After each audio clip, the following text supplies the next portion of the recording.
Assalamualaikum warahmatullahi wabarakatuh. A'udzu billahi minasyaitonir rajim. Bismillahirrahmanirrahim. Innal hamdalillah nahmaduhu wa nasta'inuhu wa nastaghfiruh wa na'udzu billahi min syururi anfusina wa min sayyiati a'malina. May yahdihillahu fala mudhillalah wa may yudlil fala hadiyalah. Asyhadu an la ilaha illallah wahdahu la syarikalah wa asyhadu anna Muhammadan abduhu wa rasuluh la nabiyya wa la rasula ba'dah. Allahumma shalli wa sallim wa barik ala nabiyyina Muhammad wa alihi wa ashabihi wa man tabi'ahum bi ihsanin ila yaumiddin. Qala Allah ta'ala fi kitabihil karim. A'udzu billahi minasyaitonir rajim. Bismillahirrahmanirrahim. Ya ayyuhalladzina amanu taqullaha haqqa tuqatih wa la tamutunna illa wa antum muslimun. Amma ba'd. Inna asdaqal hadits kitabullah, khairal hadi hadi Muhammadin sallallahu alaihi wasallam. Wa syarrul umuri muhdatsatuha wa kullu muhdatsatin bid'ah wa kullu bid'atin dhalalah wa kullu dhalalatin finnar. Jamaah pengajian yang dirahmati Allah Subhanahu wa taala, para pimpinan, baik pimpinan daerah Muhammadiyah Wonosobo, pimpinan cabang, ranting, dan semua urtum yang barangkali pada kesempatan pagi hari ini sempat hadir. Semuanya insya Allah yang dirahmati oleh Allah Subhanahu wa taala. Marilah senantiasa kita memanjatkan rasa syukur kita kepada Allah Subhanahu wa taala atas segala nikmat dan karunia yang dilimpahkan kepada kita. Terutama nikmat sehat dan sempat. Kita manfaatkan kenikmatan ini dengan senantiasa untuk menambah ketaatan kita, ketakwaan kita kepada Allah Subhanahu wa taala. Salawat dan salam semoga dilimpahkan kepada Nabi kita Muhammad sallallahu alaihi wasallam, keluarganya, para sahabatnya serta para pengikutnya. Jemaah yang dirahmati Allah Subhanahu wa taala, alhamdulillah saya juga bersyukur bahwa pagi hari ini kita bisa bersilaturahim di tengah-tengah masjid ini, di rumah Allah yang sangat mulia. Mudah-mudahan kehadiran kita semuanya ini mendapatkan ridho dan barokah dari Allah Subhanahu wa taala, dan mudah-mudahan saudara-saudara kita yang saat ini tadi diinformasikan ada yang sedang sakit, mudah-mudahan segera sembuh, sehat kembali, sehingga bisa beraktivitas seperti halnya kita bersama-sama. Jamaah yang dirahmati Allah Subhanahu wa taala, materi yang ingin kita sampaikan pagi hari ini adalah tentang umat Islam dan tantangan dakwah di era digital. Saya ingin mengawali pembicaraan ini dengan salah satu ayat Al-Quran, yakni surat At-Tahrim, ayat yang ke-6. Insya Allah hampir semua kita sudah banyak hafal tentang ayat ini. Allah Subhanahu wa taala di sana berfirman, A'udzu billahi minasyaitonir rajim. Bismillahirrahmanirrahim. Ya ayyuhalladzina amanu qu anfusakum wa ahlikum naro. Wahai orang-orang yang beriman, jadi ibu dan bapak yang dirahmati Allah, ayat ini khitabnya orang yang diajak bicara oleh Allah Subhanahu wa taala adalah orang-orang yang beriman. Jadi alamat ayat ini kepada orang-orang yang beriman. Ya-nya menggunakan ya nida, yakni ya ayyuha, wahai. Ya ayyuhalladzina amanu, wahai orang-orang yang beriman. Siapakah orang-orang yang beriman itu? Orang-orang yang beriman itu adalah mereka yang lahir dan batinnya mengimani, mempercayai, meyakini tentang 6 rukun iman. Iman kepada Allah Subhanahu wa taala, kepada para malaikatnya, kepada kitab-kitab yang diturunkan Allah, kepada para utusan Allah, datangnya hari akhir dan akan adanya takdir baik maupun buruk. Nah, siapapun mereka orang-orang yang mengimani, meyakini dalam batin dan lahirnya tentang 6 perkara ini, maka mereka adalah orang-orang yang beriman. Dan mereka ini yang kemudian diajak bicara oleh Allah melalui ayat ini. Ya ayyuhalladzina amanu, wahai orang-orang yang beriman. Apa perintah Allah dalam komunikasi ini? Kata Allah, anfusakum wa ahlikum naro. Jagalah diri kamu sekalian dan keluargamu dari siksa api neraka. Jadi ini ada perintah di dalam ayat Al-Quran supaya kita orang-orang beriman, mudah-mudahan kita ini termasuk orang-orang yang beriman. Mengapa saya katakan mudah-mudahan? Oleh karena memang tingkatan itu ada Islam, ada Muslim, ada mukmin, ada muhsin. Jadi ada Islam, ada iman, ada ihsan. Tingkatan-tingkatnya semacam itu. Ya, dan itu disepakati oleh para ulama, tingkatan-tingkatan semacam itu. Dulu juga ada orang-orang Arab Badui al-Arab yang datang kepada Nabi, mereka mengatakan qalu amanna, tapi Rasul diperintahkan oleh Allah, qul ya, lam tu'minu walakin qulu aslamna. Katakanlah wahai Muhammad kepada mereka, kamu sekalian belum beriman, tapi katakanlah kami telah Islam. Jadi mudah-mudahan kita ini termasuk orang-orang yang beriman, yang dikategorikan sebagai kaum mukminin. Nah, Allah memerintahkan kepada kita ini supaya kita menjaga diri kita dan keluarga kita dari siksa api neraka. Dengan cara apa? Para ulama menyebutkan, misalnya di dalam kitab tafsir Ibnu Katsir disebutkan di sana, yaitu dengan cara menjalankan apa yang Allah perintahkan dan menjauhi apa yang Allah larang. Jadi cara kita menjauhkan diri dari siksa api neraka itu adalah dengan menjalankan perintah-perintah Allah dan menjauhi larangan-larangannya.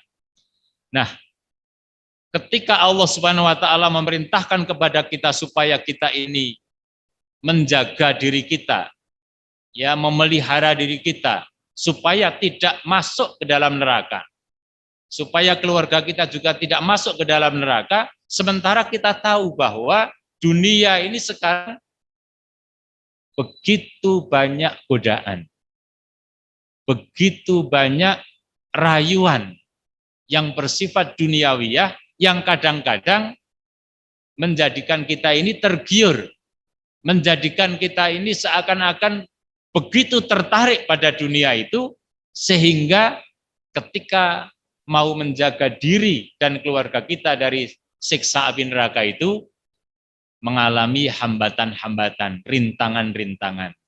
Satu di antaranya adalah perkembangan teknologi digital. Bahwa perkembangan teknologi digital itu memiliki dampak positif, iya. Dan itu kita rasakan pula. Tetapi yang pagi hari ini akan kita diskusikan, akan kita kaji, bukan dampak-dampak positifnya. Sebab kalau dampak positif itu kan ya alhamdulillah kita senang saja gitu kan. Tetapi yang kita kaji adalah dampak negatif dari perkembangan teknologi digital. Ini yang ingin kita kaji dalam kaitannya dengan ayat tadi. Ya, karena kita mendapatkan perintah supaya menjaga diri kita dan keluarga kita dari siksa api neraka. Nah, Ibu dan Bapak yang dirahmati Allah Subhanahu wa taala, ini artinya bahwa sebenarnya kita ini sedang diperintahkan untuk berdakwah, ya, berdakwah kepada diri kita, juga berdakwah kepada keluarga kita. Nah, dakwah itu apa sebenarnya? Saya ingin juga menyinggung masalah ini.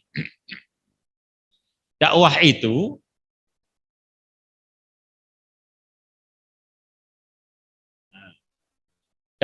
adalah mengajak diri kita pribadi, keluarga kita, dan orang lain. Orang lain itu nanti dipilah-pilah bermacam-macam. Orang lain itu bisa keluarga dekat, bisa keluarga jauh, bisa tetangga, bisa pejabat, bisa rakyat jelata, ya siapapun. Ya, nah, kita mengajak diri kita, mengajak keluarga kita, dan mengajak orang lain kepada jalan Allah Subhanahu wa taala. Ini sesungguhnya yang berkaitan dengan masalah dakwah. Nah, ayat-ayat yang berkaitan dengan masalah dakwah ini, kalau saya sebutkan di sini paling tidak ada 3 ini, ya banyak sekali ya sebenarnya ayat-ayat yang memerintahkan kita dakwah. Juga di dalam hadis, ya, sunnah Rasul juga memerintahkan kepada kita supaya kita berdakwah. Paling tidak bisa pelajari Ali Imran ayat 104, kemudian An-Nahl 125, dan Fusilat ayat 33. Itu antara lain. Allah di sana berfirman, A'udzubillahi minasyaitonirrajim. Wal takum minkum ummatu yad'una ilal khairi wa ya'muruna bil ma'rufi wa yanhauna 'anil munkar. Ini salah satu ayat yang memerintahkan kita supaya berdakwah. Saya agak sedikit cepat yang ini ya, karena ini sudah kita pahami. Kemudian juga ayat yang lain, misalnya ya surat An-Nahl 125, di sana Allah menyatakan, Ud'u ila sabili rabbika bil hikmati wal mau'izatil hasanah. Ud'u aja'lah ila sabili rabbika, kepada jalan Tuhanmu. Jadi ajak berdakwah kepada diri sendiri dan orang lain, ya, kepada jalan Allah Subhanahu wa taala. Namanya dakwah itu ada yang negatif, ada yang positif, Bapak dan Ibu. Dakwah itu kalau dalam sudut pandang bahasa, mengajak. Kalau kita ingat Siti Zulaikha dulu itu mengajak Nabi Yusuf untuk perbuatan negatif, menggunakan kata da'a dalam ayat Al-Qur'annya. Jadi mengajak tetapi kepada yang negatif. Tetapi juga ada dakwah mengajak kepada yang positif. Nah, pengertian kita dalam hal ini adalah dakwah menuju kepada Allah Subhanahu wa taala. Maka ud'u ila sabili rabbika. Ya. Ayat yang lain ini yang surat Fusilat ya. Ayat yang ke-33, Allah menyatakan di sana, "Waman ahsanu qaulam mimman da'a ilallahi wa amila sholihan." Dan siapakah orangnya yang perkataannya lebih baik daripada orang yang mengajak kepada Allah dan dia beramal soleh.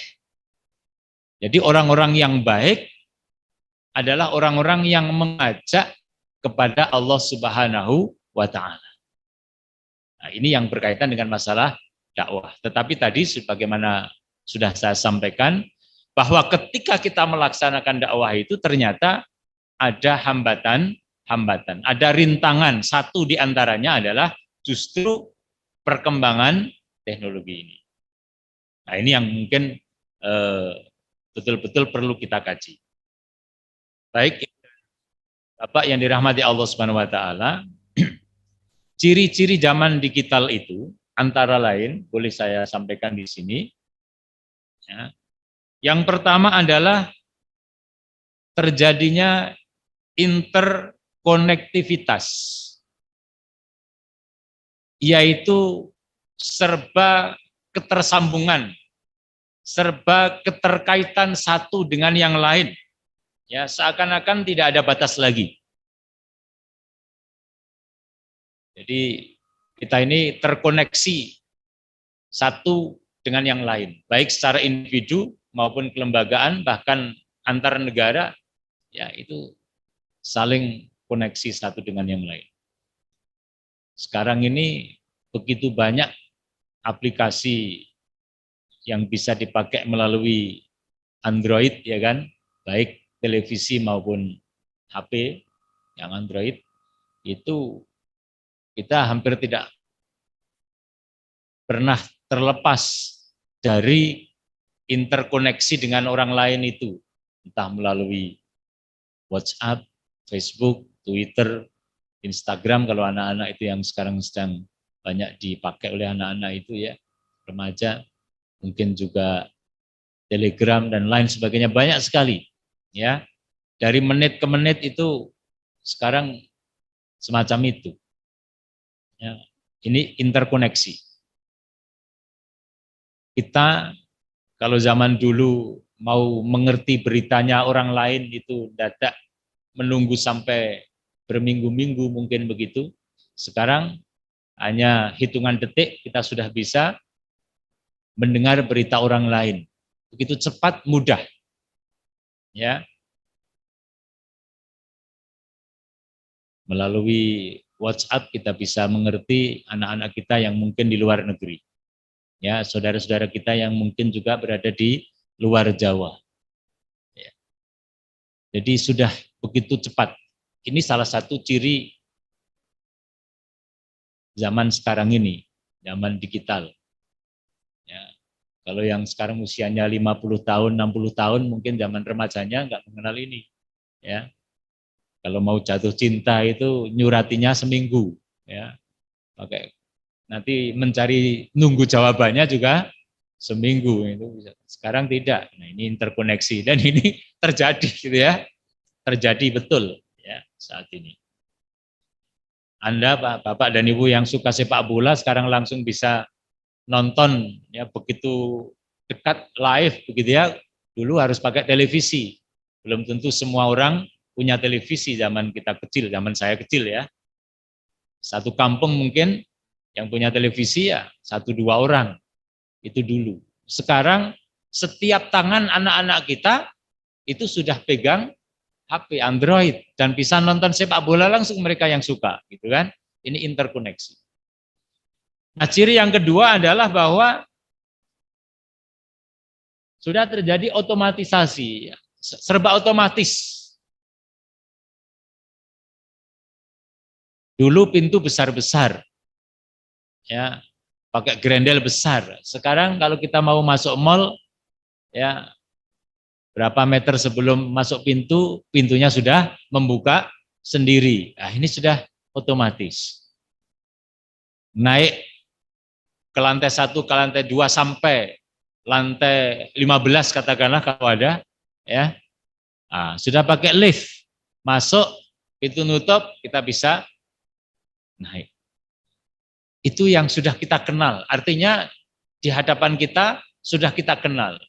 Nah, di luar itu Bapak dan Ibu yang dirahmati Allah Subhanahu wa taala masih banyak sekali yang kita belum kenal. Padahal semuanya serba otomatis. Nah, ini dunia sudah semacam itu sekarang ini. Itu betul-betul terjadi. Artinya ini tidak tidak bohong-bohongan. Jadi sungguh-sungguh terjadi. Kalau dulu mungkin itu adalah imajinasi film-film kartun katakanlah begitu, sekarang enggak gitu ya. Ini benar-benar terjadi semua serba otomatis. Kalau parkir sekarang ini kita masih agak manual parkir, tapi kalau kita buka YouTube, nah, parkir mobil itu sekarang sudah bisa ke kanan kiri, jadi tidak maju mundur mobilnya ya kan. Nah, itu ada mobil yang bisa parkir kendaraannya bukan lagi maju dan mundur, tapi ke kanan dan ke kiri, rodanya yang muter gitu kan. Nah, itu sudah terjadi. Semua serba otomatis. Bahkan sudah dirancang kendaraan yang kemudian bisa naik sedikit, kemudian terbang. Sudah dirancang. Ya, semacam itu. inilah zaman digital. Kadang-kadang kalau kita berpikir begini ini merasa kita ketinggalan ya. Bangsa kita mungkin juga ya sebenarnya kalau anak-anak kita yang remaja, anak-anak SMK apalagi yang bidangnya itu adalah bidang-bidang teknik gitu ya. Itu kalau diberi kesempatan, diberi fasilitas, saya rasa bisa lah. Bikin HP itu nggak sulit, ya, nggak terlalu sulit. Dulu kan sudah ada anak-anak SMK yang bikin apa namanya laptop, bikin mobil, ya kan. Nah, bikin mobil itu apalagi kalau bangsa kita sudah bisa bikin pesawat terbang, ya saya rasa teknologi yang lebih rendah dari pesawat terbang itu sangat mudah digarap sebenarnya. Ya. Artinya saya ingin menyampaikan bahwa walaupun sekarang ini serba otomatis gitu, tetapi kita ini belum semuanya menguasai kita ini, ya. Walaupun itu bisa dikembangkan oleh anak-anak kita. Sementara mungkin beberapa negara lain atau bangsa lain sudah berpikir terus untuk memproduksi hal-hal yang baru. Kita belum beli yang baru, sana sudah berpikir fitur yang baru. Terus-menerus bergerak. Ya, kita beli HP Android hari ini, besok sudah kadaluarsa dengan fitur yang baru. Nah, itulah kehidupan zaman sekarang. Begitu cepat ya masalah digital ini. Nah, yang ketiga ini salah satu ciri adalah machine learning. Ya, machine learning. Apa ini? Ya, kalau boleh dikatakan ini bagian daripada kecerdasan buatan. Bagian daripada artificial intelligence. Ya. Jadi bagian daripada kecerdasan buatan. Contohnya apa? Contoh kecerdasan teknologi itu di Ibu dan Bapak. Kalau panjenengan yang suka sepak bola, nonton YouTube sepak bola, maka nanti otomatis itu YouTube itu akan mengirim panjenengan gambar-gambar YouTube yang berkaitan dengan menu-menu sepak bola. Nah, itu karena apa? Karena di sana ada algoritma yang terus bergerak. Ini kalau orang-orang matematika mungkin bisa menjelaskan atau orang fisika bisa menjelaskan lebih detail tentang ini. Saya hanya sekilas saja. Itu sedemikian rupa sehingga data itu begitu cepat. Ya, kadang-kadang lebih cerdas daripada kita. Mesinnya itu. Coba saja panjenengan yang seneng anggrek misalnya, buka di YouTube apa namanya? Merawat anggrek. Nanti berapa menit muncul itu yang berkaitan dengan itu. Artinya dia sendiri ingin melayani penggunanya itu begitu muncul. Ya. Nah, itu sebenarnya adalah bagian daripada machine learning. Ya. Dan itu sudah cepat banget. Kemarin sore, siang ya, kita rapat dan kemudian kita membahas tentang beberapa apa namanya tulisan anak-anak santri itu apa naskah-naskah kultum ya, kuliah 7 menit anak-anak itu. Kita menemukan satu ungkapan yang kita bahkan belum pernah menemukan itu, maka kita mencoba cari. Ini sebenarnya hadis atau qola ulama gitu ya. Kita cari. Kita buka Maktabah Syamilah dan kita menemukannya. Nah, ternyata kita langsung mengomentari pada saat itu. Ternyata Maktabah Syamilah lebih pintar daripada kita. Ya. Padahal kita para guru itu sudah. Ya. Oh, ternyata Maktabah Syamilah cepat banget mencarikan kata-kata ini. Itu kita kemudian dapat. Nah, ini termasuk bagian daripada machine learning. Dan itu terjadi sekarang ini. Ya. Bapak dan Ibu, coba saja kalau panjenengan yang suka murotal misalnya, ya, kemudian mendengarkan lewat YouTube, ya murotal misalnya surat Al-Muzammil tadi misalnya itu, nanti muncul. Nanti berapa menit kemudian, berapa detik, mungkin muncul lagi yang lain gambar-gambarnya. Nah ini semuanya itu adalah masuk dalam ini kecerdasan buatan, ya. Itu terjadi, artinya ini nggak bohong-bohongan ya, ini benar-benar terjadi pada dunia kita saat ini. Kemudian yang berikutnya adalah real time data, ya. real time data. Jadi data yang saat ini juga bisa kita kehendaki. Dan anak-anak kita sekarang ini, Ibu dan Bapak yang dirahmati Allah Subhanahu wa taala, itu suka yang instan. Ya. Jadi kadang-kadang proses begitu lama itu anak-anak kita sekarang sudah tidak sabar. Ini berbeda dengan zaman dulu. Dulu panjenengan mungkin yang seusia saya pernah melihat film Osin. Ya, mungkin masih ingat ya, film Osin. Bagaimana kesabarannya, bagaimana dia menjalani hidup. Anak-anak sekarang sudah enggak kayak begitu. Kalau itu diputarkan saat ini mungkin sudah tidak tertarik anak-anak kita. Ya. Jadi berbeda, sudah berbeda sekali. Makanannya juga serba instan, ya kan? Maka ketika mencari data mereka juga sudah pengen serba instan. Ini juga berakibat ya nantinya itu. Nanti akan kita sampaikan akibat negatifnya.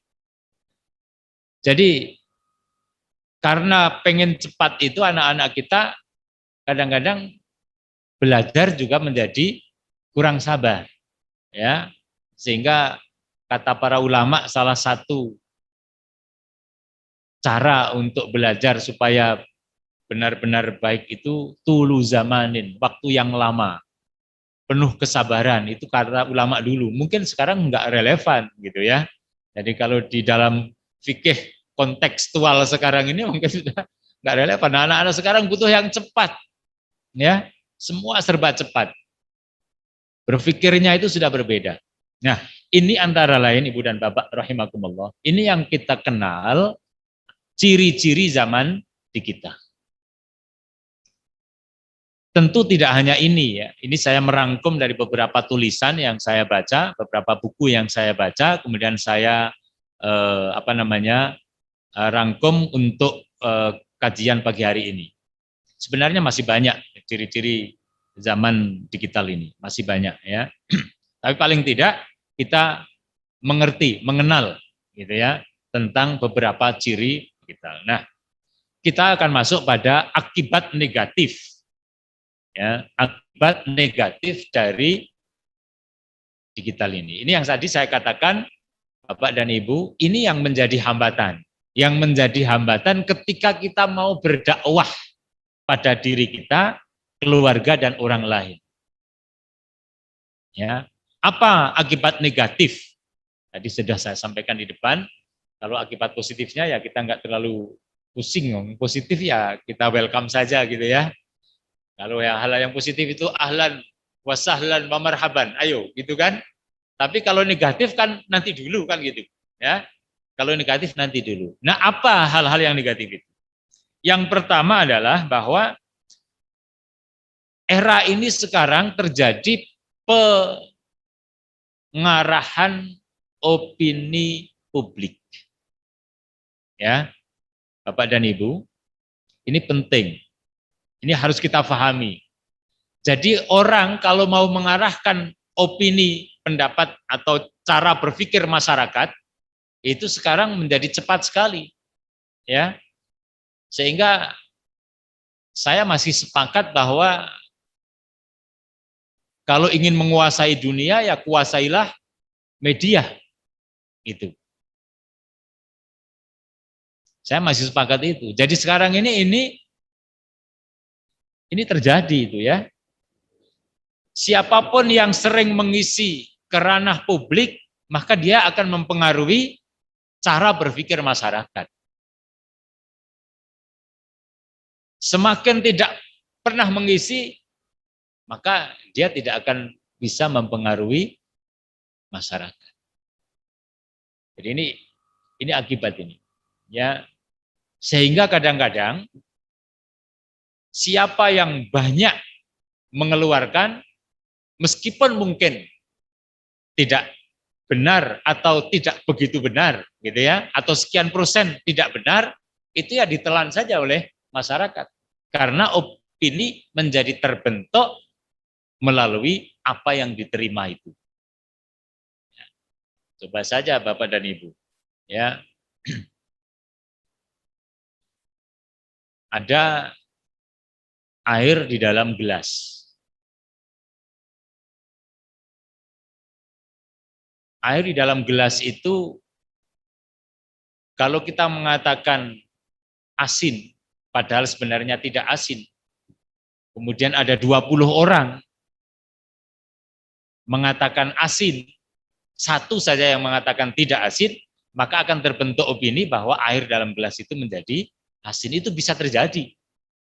Sekarang ini, ya, bisa terjadi.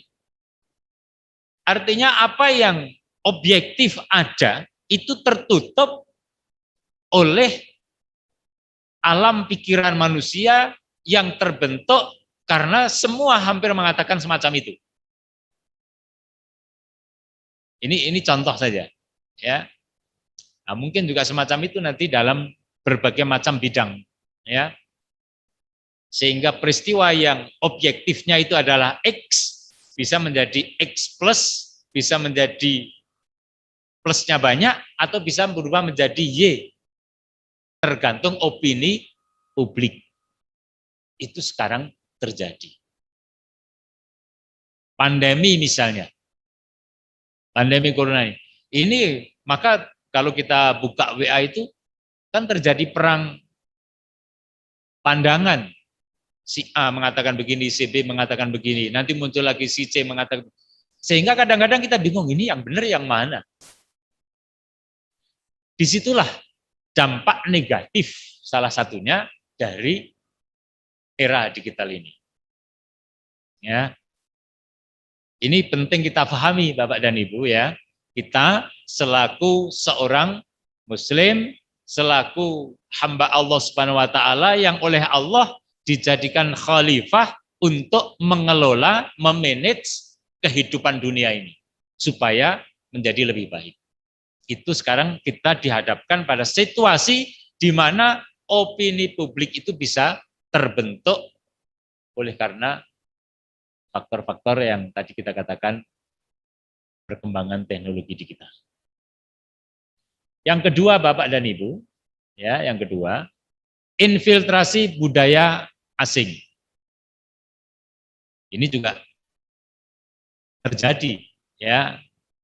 Kalau zaman dulu orang nonton budaya itu mungkin saya tidak tahu kalau di Wonosobo ini yang budaya yang seni budaya yang paling banyak apa gitu ya. Kalau di Temanggung itu ada kuda lumping, gitu. Itu zaman dulu. Ya, tapi sekarang juga masih ada yang suka juga ya kuda lumping. Sholawatan Kadaro misalnya gitu ya. Orang mengatakannya Kadaro gitu ya. Itu zaman dulu. Itu bermacam-macam. Nah sekarang tidak hanya itu Ibu dan Bapak. Anak-anak kita jangankan sampai usia remaja, usia mungkin baru 1 tahun, 2 tahun, 3 tahun itu sudah pinter pegang HP. Ya, kalau panjenengan punya cucu yang 1,5 tahun atau 2 tahun itu mungkin pegang HP sudah pinter ngotak-atik itu. Ya, dan itu nanti bisa muncul budaya asing masuk. Ya, ada yang sengaja membuka, ada yang tidak sengaja terbuka, gitu kan? Nah, budaya asing itu macam-macam. Ada yang positif, ada yang negatif. Tetapi ini kemudian anak-anak kita sekarang ini mungkin juga termasuk kita akan berpikir, kalau dulu kita hanya mengenal katakanlah kuda lumping dan sholawatan, mungkin sekarang sudah tidak lagi itu saja yang kita kenal. Dan itu masuk. Itu dari sisi seni budaya. Pakaian juga demikian, cara berpikir juga demikian. Nah budaya itu nanti budi dan daya ya kan. Jadi cara menanggapi satu masalah, kuliner saja sekarang ini juga sudah bermacam-macam, ya kan? Nah, sekarang ini kalau kita jajan bersama anak-anak kita, bahkan masuk ke rumah makan, apa yang dipesan anak-anak kita, kadang-kadang kita tidak mengenal namanya. Apa sih itu? Nah, gitu kan? Itu orang tuanya. Tapi anak-anak sudah pesen itu dengan nama-nama yang lebih keren kalau menurut mereka, ya kan? Ini budaya terjadi. Sudah tidak ada sekat lagi. Nah, ini bisa menjadi negatif ketika tadi tidak ada filter. Anak-anak kita tidak diberi filter. Kita sendiri juga tidak punya filter. Itu menjadi dampak negatif. Yang berikutnya Ibu dan Bapak adalah konsumtif hedonistik. Ini benar apa tidak kira-kira? Sekarang Bapak Ibu belanja tidak perlu lagi pergi ke sana kemari. Buka HP sudah bisa belanja. Ya. Uangnya nggak perlu dilihat. Angkanya yang mabur. Angkanya yang lewat dunia maya, angkanya masuk gitu ya. Kemudian saya menjawab, oh ya sudah kami terima. Baik, nanti kita kirim lewat mana? Nah, berapa hari kemudian barang datang. Itu terjadi sekarang. Orang belanja sampai jutaan rupiah tidak perlu keluar kamar, katakanlah begitu. Cukup di kamar, pecet-pecet, sudah kemudian berapa hari kemudian barang datang. Dan nilainya jutaan rupiah. Ini terjadi saat ini. Ya, terjadi. Nah, itu apakah kemudian selalu positif? Ada yang positif tentu saja. Tergantung bagaimana kita mensikapinya. Tapi ada dampak negatifnya. Ini kemudian menjadikan masyarakat kita semakin konsumtif. Karena semua tersedia, macam apa saja. Cari barang apa saja, sampai katakanlah benik yang kecil yang modalnya begini, cari itu ketemu, pesen bisa. Ya, nah, dulu mau cari benik untuk jas begitu harus keliling ke Wonosobo, sana ndak ada, penjahit sana ndak ada, toko sana ndak ada. Wah, harus ke Jogja. Hanya satu benik untuk sebuah jas. Sekarang cari lewat HP, ketemu. Gitu kan? Cari buku apa? Buka saja. Nanti ketemu, oh ternyata ada yang jual di sana. Inilah yang terjadi. Dan karena yang demikian itu, maka kemudian memungkinkan orang bersikap konsumtif. Nah, ini kalau diurai oleh para ahlinya bisa dalam ya. Saya mengurai dari sudut pandang tarbiyah, dari sudut pandang dakwah gitu. Karena beda bidang ya. Nanti kalau saya menguraikan tentang hal ini nanti malah keliru. Tapi paling tidak kita mengenal bahwa dampak ini kemudian memiliki akibat bagi kita kaum muslimin. Nah, yang berikutnya adalah ini Bapak dan Ibu ya. Menjadi minimnya pengawasan eksternal. Minim pengawasan eksternal. Saya ambil contoh Bapak dan Ibu. Anak-anak kita ini kalau pegang HP, bahkan HP-nya sudah di-password. Ya kan? Bapak dan ibunya mungkin tidak bisa mengontrol dengan baik. Dia bicara dengan siapa, dia komunikasi dengan siapa, tentang apa yang dikomunikasikan, kita nggak bisa mengetahui. Lantas bagaimana kita mengawasi anak-anak kita? Sulit ya kan? Jadi ini terjadi ini. Minim pengawasan eksternal. Orang lain nggak bisa mengawasi diri kita ini, nggak bisa, sulit. Ini terjadi Ibu dan Bapak. Jadi kalau sekarang putra-putri Bapak dan Ibu ada pelajaran daring, yaitu dalam jaringan online begitu, pelajaran dengan gurunya. Kalau sekarang sedang libur ya, tapi mungkin nanti kalau masuk kemudian daring. Katakanlah 2 jam. Bapak dan Ibu bekerja. Setelah 2 jam pelajaran itu, apa yang dibuka oleh anak-anak kita tidak ngerti. Ya kan? Mungkin sikap kita cukup percaya pada anak-anak, paling menasihati, buka begini. Tapi hakikat yang sesungguhnya kita tidak ngerti apa yang mereka buka. Ini yang kita katakan pengawasan eksternalnya itu menjadi minim.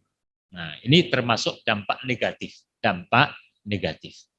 Yang terakhir Ibu dan Bapak berkaitan dengan dampak negatifnya adalah individu itu menjadi kurang peka terhadap lingkungan. Anak-anak kita kalau sudah pegang HP ya, Ini terkadang mercon bunyi di sebelah rumah pun nggak dengar. Gitu. Ya, betul tidak kira-kira? Ya, itu terjadi. Ini dampak negatif, dampak negatif. Bahkan terjadi di stasiun kereta api, sama-sama orang itu satu keluarga mau naik kereta, layah-layah sambil menunggu kereta tiba, semuanya pegang HP. Ya, apa yang terjadi di sebelahnya nggak ngerti sama sekali, sehingga ketika salah satu tasnya itu hilang, ya nggak ngerti. Oh hilang toh, nang dito lah ya. Nah, terjadi tidak peka sama sekali terhadap lingkungan. Mungkin kelihatannya ini, tapi ini bahaya sekali Ibu dan Bapak. Ya, mungkin anak kita ke depan menjadi kepekaan sosialnya pun menjadi sangat kurang. Tetangga sakit nggak ngerti, ya.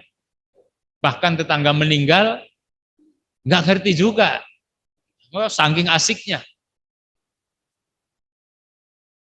Itulah kenyataan dalam kehidupan kita. Itu baru satu teknologi yang kita pegang, yakni berupa HP. Belum lagi sekarang teknologi digital itu kan melanda semua lini. Di kantor juga perkembangan teknologi begitu cepat, ya. Di tempat-tempat umum juga begitu berkembang cepat begitu. Kalau dulu televisi di rumah, sekarang televisi sudah ada di tempat-tempat umum, ya kan? Begitu banyak.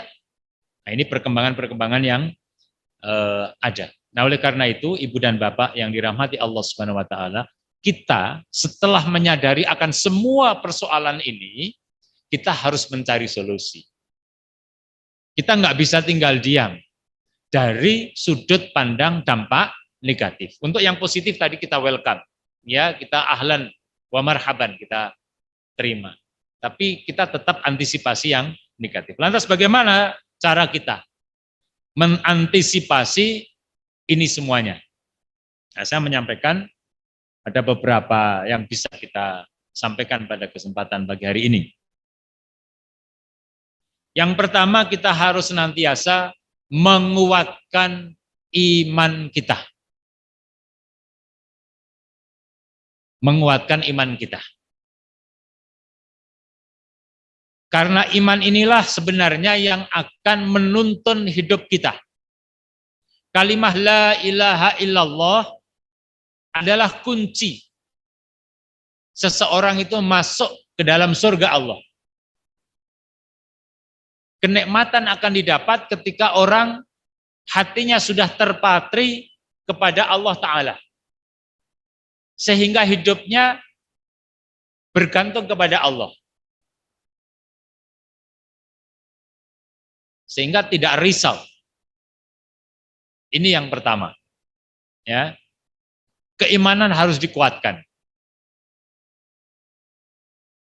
Tanpa iman, nanti kita akan mudah terombang-ambing oleh tadi, ya, perkembangan-perkembangan baru yang sedemikian cepat mempengaruhi kehidupan kita, termasuk yang tadi kita sampaikan itu nanti kita bisa hanyut.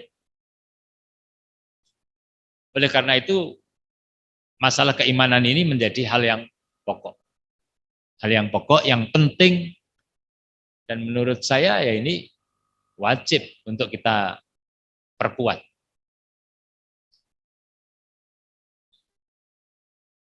Ini masalah keimanan. Nah, bagi kita, HPT itu kan sudah berbicara bab iman, itu di awal-awal. Ya, kita mesti membuka itu. Ya, bab iman. Iman kita ini masuk dalam kategori ahlul haqqi was sunnah. Apa itu ahlul haqqi was sunnah? Sebenarnya kalimat ini muncul dalam kitab Al-Ibanah karya Abu Hasan Al-Asy'ari.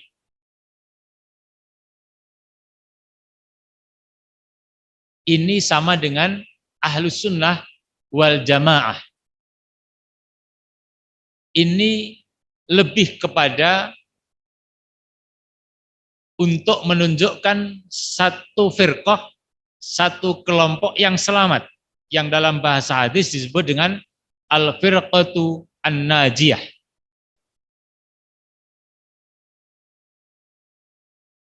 Karena itu keimanan ini harus dikuatkan.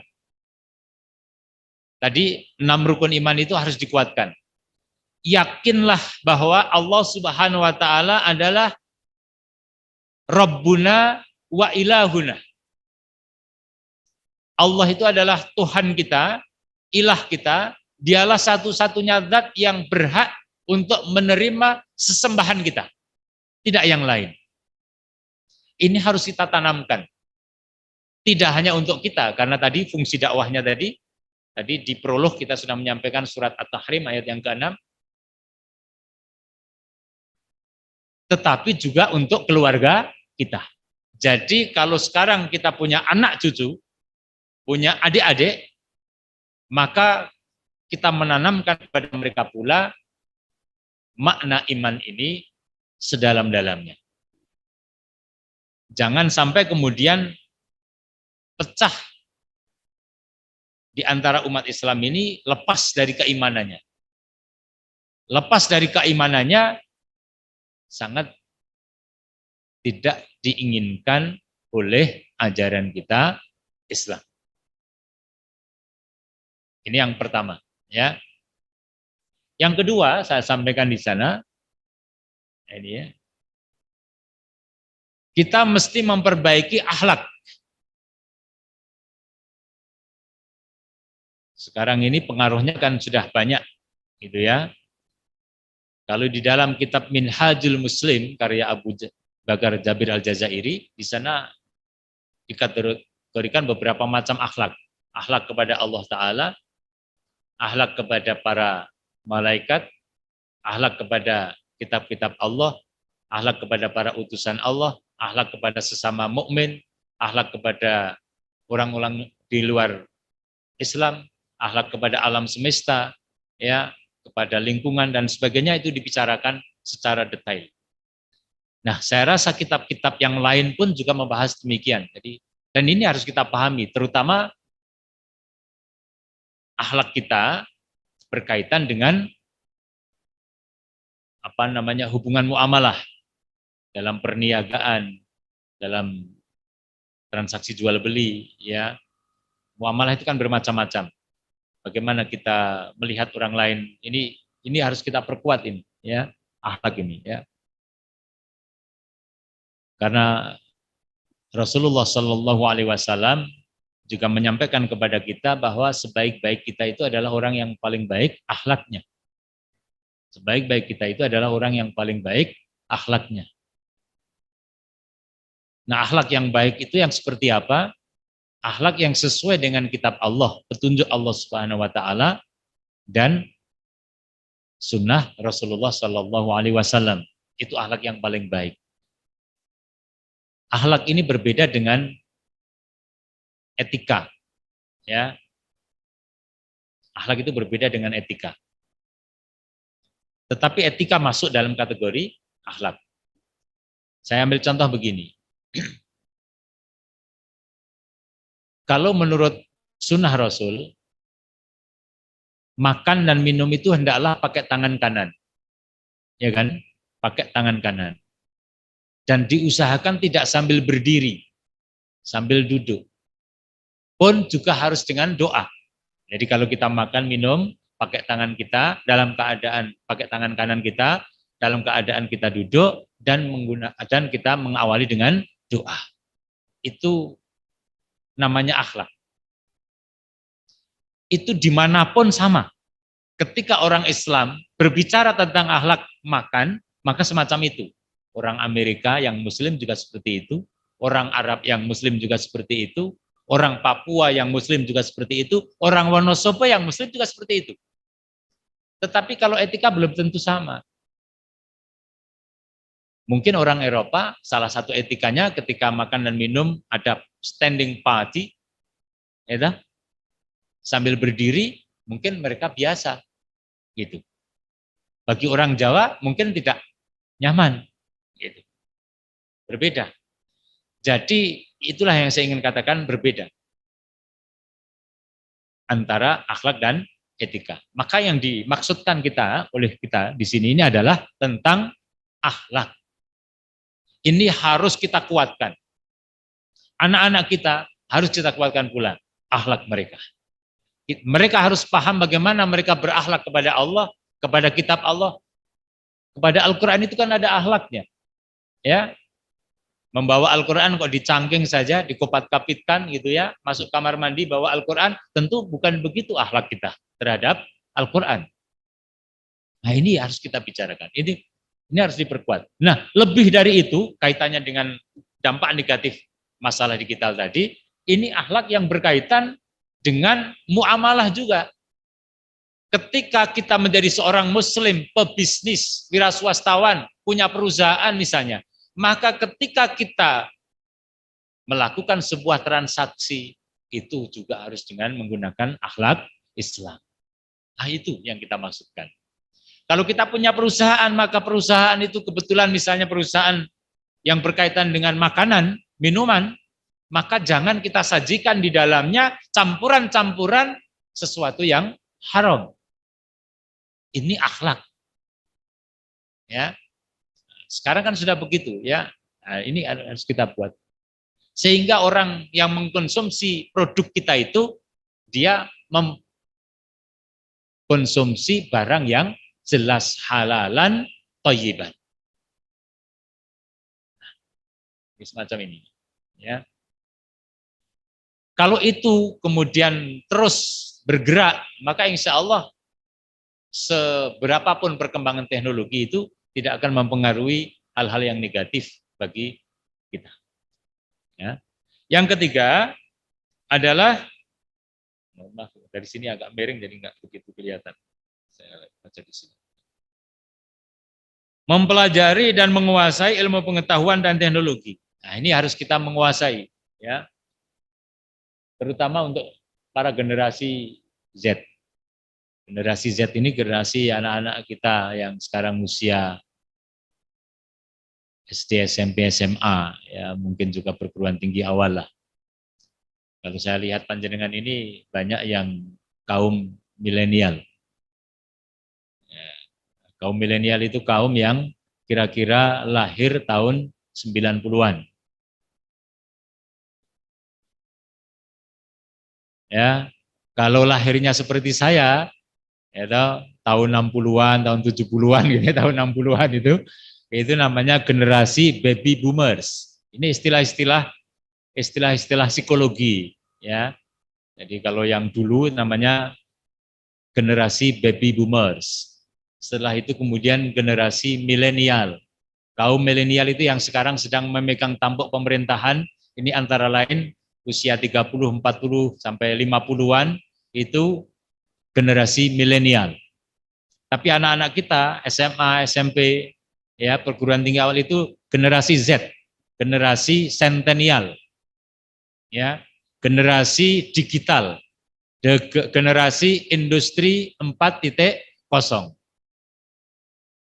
Maka beda. Kalau yang tua itu kalau pegang ini nutul begini ya, satu pakai jari-jari satu.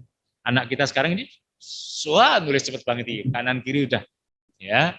Nah, itu bedanya antara lain.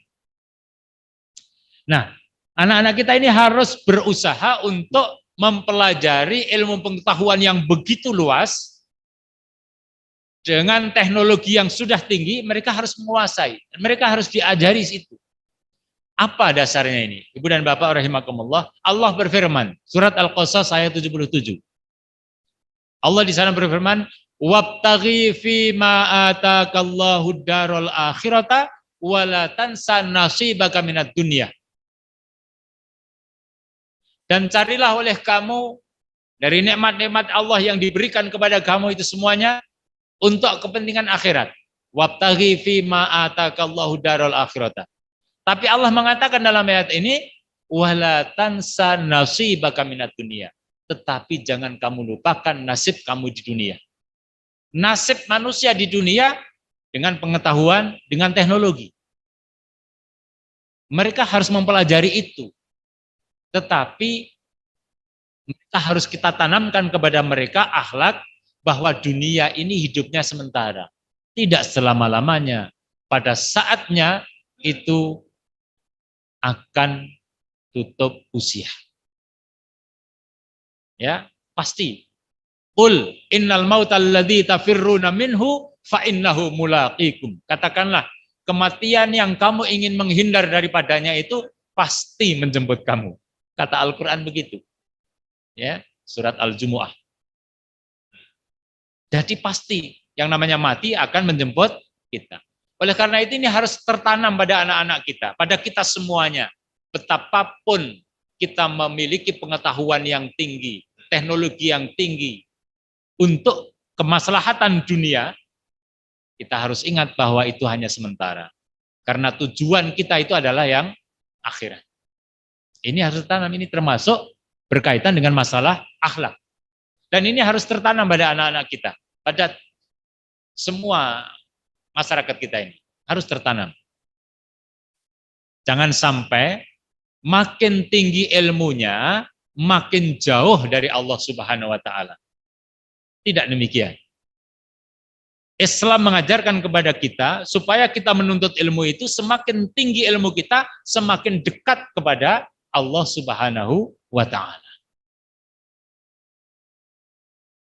Nah, sebenarnya kita ini kalau mau kita pikir-pikir ini kan, ya ini kalau ini masalah agak unsur-unsur tasawufnya masuk. Gitu. Dunia itu apa sebenarnya? Gitu akhirnya, ya kan? Tapi kan memang hidup di dunia kita ini ya. Jadi ini dialog orang yang sufi dengan orang yang ya. Jadi dunia itu apa ya kalau kita pikir-pikir itu. Akhirnya kemudian tidak mau bekerja. Kita tidak demikian. Tetap yang namanya dunia itu harus kita kuasai. Ya karena hidup di dunia. Kalau kita nggak menguasai dunia ya tersingkir kita. Ya, tersingkir. Jadi bangsa Indonesia ini juga akan tersingkir dari dunia kalau bangsa Indonesia juga tidak mau meningkatkan pengetahuan dan teknologinya, enggak akan tersingkir oleh dunia. Kita ini sekarang secara pengetahuan, secara teknologi kan kalah dengan beberapa negara lain, ya kan? Gitu. Nah kalau kita enggak mau untuk meningkatkan itu semua, ya tetap akan tersingkir. Bukan tidak mungkin suatu saat menjadi minoritas kita ini, bukan tidak mungkin. Tetapi harus ingat, ini akhlak kita ya. Setinggi-tingginya kita tentang pengetahuan dan teknologi, itu semuanya adalah dalam kerangka kita menuju takarrub kepada Allah. Mendekatkan diri kita kepada Allah Ta'ala. Karena tujuan akhir kita itu adalah akhirat. Itu. Berkaitan dengan akhlak ini pula, dalam ayat yang sama tadi kemudian Allah menyatakan, wa ahsin kama ahsanallahu ilaika. Dan berbuat baiklah kamu kepada orang lain sebagaimana Allah berbuat baik kepada kamu. Ini akhlak. Jadi meskipun pinter, pengetahuannya tinggi, teknologinya juga tinggi gitu, tetapi kepada Allah dekat, kepada sesama dia juga tetap baik. Wa ahsin kama ahsanallahu ilaika. Allah masih menambahkan lagi, wala tabghil fasada fil ard, dan jangan kamu berbuat kerusakan di muka bumi. Innallaha la yuhibbul mufsidin. Sesungguhnya Allah tidak menyukai orang-orang yang berbuat kerusakan. Nah, kerusakan dunia itu tidak hanya kerusakan karena alamnya yang rusak, hutannya gundul misalnya, tanahnya sudah tidak lagi bersahabat dengan kita, bukan hanya itu. Tapi kehidupan yang rusak itu juga bisa terjadi tatanan kehidupan yang rusak.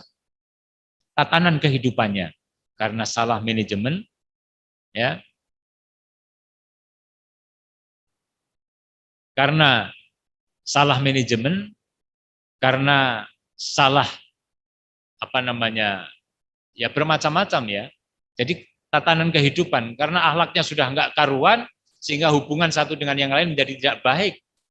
Ya, yang pemimpin pengen seperti rakyat, yang rakyat pengen menjadi pemimpin. Ini terbolak-balik sekarang, nantinya repot itu. Itu tatanan kehidupan yang menjadi tidak karuan.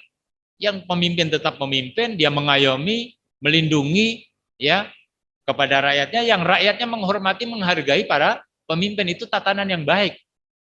Tapi kadang-kadang kita terbolak-balik, ini kerusakan. Ya, nah yang berikutnya Ibu dan Bapak ini, ya yang berikutnya itu adalah melakukan pendidikan yang komprehensif, ya, holistik. Nah ini bagian daripada kawan-kawan yang di Dikdasmen ya, di pendidikan, ini penting sekali untuk membahas ini. Jadi ketika kita melakukan pendidikan itu komprehensif. Jadi jangan hanya minterke bidang pengetahuan dan teknologi, tapi tidak meningkatkan kualitas iman dan takwanya, jangan sampai. Jadi harus imbang, harus seimbang. Oke, saya percepat. Dan kemudian yang terakhir, Ibu dan Bapak, harus menguasai media, baik media elektronik, media sosial, ya, media cetak, ini harus dikuasai oleh kita. Sekarang ini kita enggak. Harus banyak nulis sekarang kita ini. Nulis di WhatsApp, nulis di Twitter, nulis sajalah. Tapi kuncinya dua, nulis itu tulisannya benar, isinya, dan baik kalimatnya, sehingga tidak menyinggung orang lain, dan isinya benar. Dua itu kuncinya. Kita tulis, kita harus menyebarkan. Sekarang dakwah Ibu dan Bapak, itu tidak harus melalui seperti ini. Sekarang ini sudah pakai Zoom, ya. Dan generasi ke depan nanti kiainya itu tidak harus hadir seperti ini. Ini ke depan. Anak-anak kita mungkin mengajinya itu lewat HP saja. Ini ke depan. Saya memperkirakan begitu. Bisa terjadi. Sekarang para ustadz itu sudah banyak yang dikenal. Masyarakat sudah mulai, ada ustadz siapa? Adi Hidayat, ada Gus Baha, ada Khalid Basalama, ada Syafiq Basalama. Banyak, ada Abdul Somad. Itu sudah dikenal oleh masyarakat. Mulai semacam itu. Ya. Nah, kita paling tidak kalau panjenengan punya Instagram, panjenengan punya Facebook, panjenengan punya apalagi Twitter, ini harus dimanfaatkan untuk dakwah. Dimanfaatkan untuk dakwah. Kalimat ditulis di sana. Kalimatnya harus benar dan baik. Benar dari sisi isi, jangan menyinggung banyak hal, walaupun memang niatnya memang menyinggung, ini namanya dakwah ya kan, tetapi kalimat yang disusun juga harus baik, itu kuncinya. Nah, saya rasa itu Ibu dan Bapak, dan mengakhiri perjumpaan kita ini pada pagi hari ini, saya ingin memberikan spot ayat Al-Quran.